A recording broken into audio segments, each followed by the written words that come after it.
Hey everybody. We're going to do some belly massage to help with poop and pee problems and to also help with if we have any pain or urgency or just anything that's not quite happening right in our pelvis. So the first massage, I'm laying down and I have something underneath my knees here. That's important because that's going to take the tension off of all the parts that insert into my pelvis. And I'm going to do this little sunflower massage, which is little circles all the way around our belly button. And remember that poo and pee problems are often caused by stickiness in the nerves that come through the belly. And if there's stickiness here, the nerves are kind of angry and annoyed. And have you ever been annoyed at someone and you're like, "Wah," you react a lot to them? So we want to get the nerves unsticky. So step one, we do small circles all the way around your belly button. None of it should hurt. You might feel a couple spots that feel a little stickier than others, and just observe that because that should soften over time.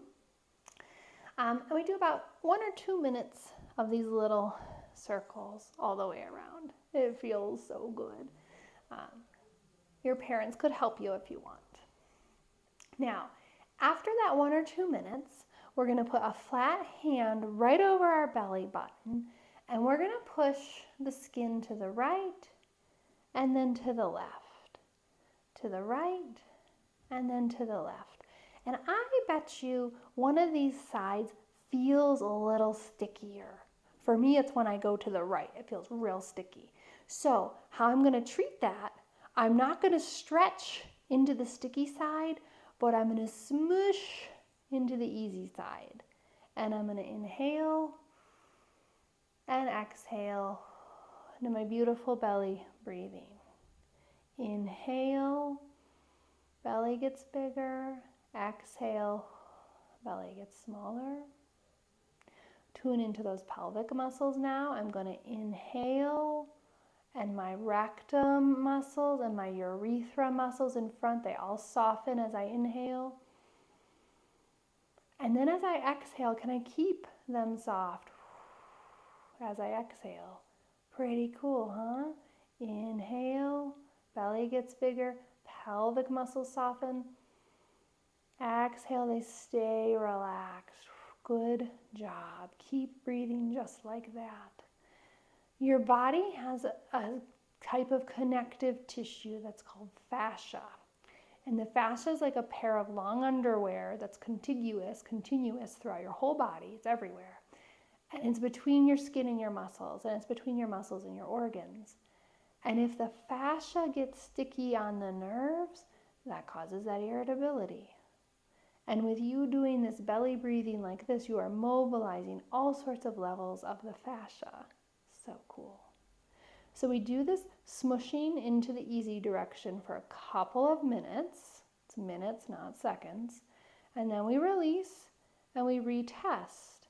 And lo and behold, it goes so much easier towards the side that was stuck. How cool is that? Let's try a different direction. A little bit of pressure on my belly button, and I'm going to try to go up and then down, up and then down. And for me, they're actually both a little bit sticky, but up is the harder one, up's the stickier one. So remember, I don't push into the stick, I smush or push into the easy direction. And then I try to do that belly breathing again. Inhale, belly gets bigger, and I hold that downward pressure. Exhale, belly rebounds back down. You guys are doing great. Inhale, belly gets bigger.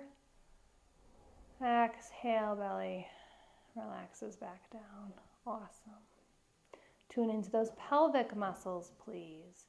Inhale, the muscles around the rectum soften and let go. The poop hole softens. Exhale, it stays soft. Now come up to the pee hole, the urethra. Inhale, that softens and opens.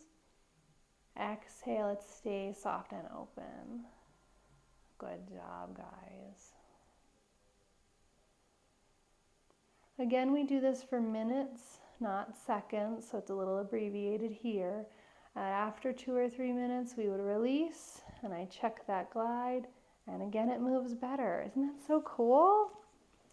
The final part, now that we've gotten all the fascia moving, is to actually help the poop along. And a famous massage is I Love You, but since we've been working together, we can get a little bit more specific and evidence-based. So with firm pressure, we're going to come to how our colon works is we've got our stomach, food comes into the stomach, and then from the stomach it goes to something called your small intestine, where it kind of gets like broken down into soft stuff.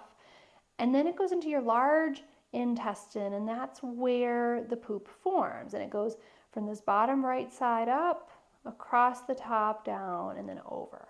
So we're going to start at this last bit down here, which is called your sigmoid colon. It makes a little like zigzag turn, so it's a common place for poop to get stuck.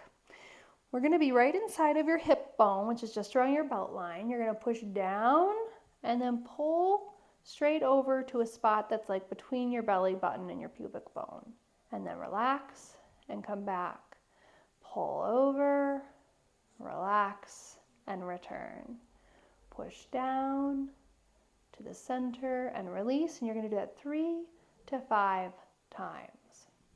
Then we come up to just beneath our rib cage here. You press down. We're about an inch or like 2 finger widths away from the side of our body, and we're pushing straight down into the spot where we started from last time. So our first kind of moosh over helped move the poop through the sigmoid colon. Now I'm helping the poop down the descending colon into the new space we created. Again, 3 to 5 times.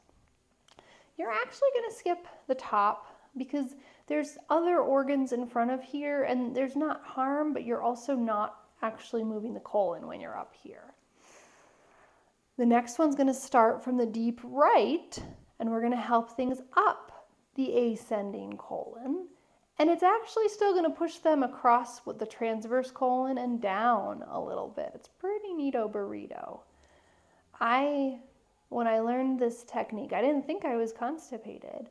But after I did this, oh my gosh, I pooped every 2 hours for like 2 days. So this works. 3 to 5 times up.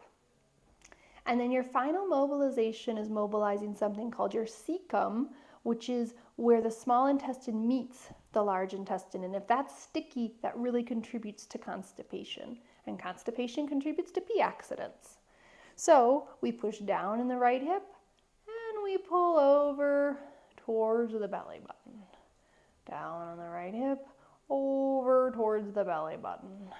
Here's 3 and over. 4 and over. 5 and over. And you're done. If we're having big pee and poo problems, we should try to do this every night, but please know that anything is better than nothing. So even once or twice a week can make a huge difference for you. Okay, I'm proud of you. Make sure you're still drinking your water and practicing your big 3 exercises, the relaxed breath, the supported breath, and your perfect Kegel sequence a few times a day to help your brain connect to these parts. Good job, guys.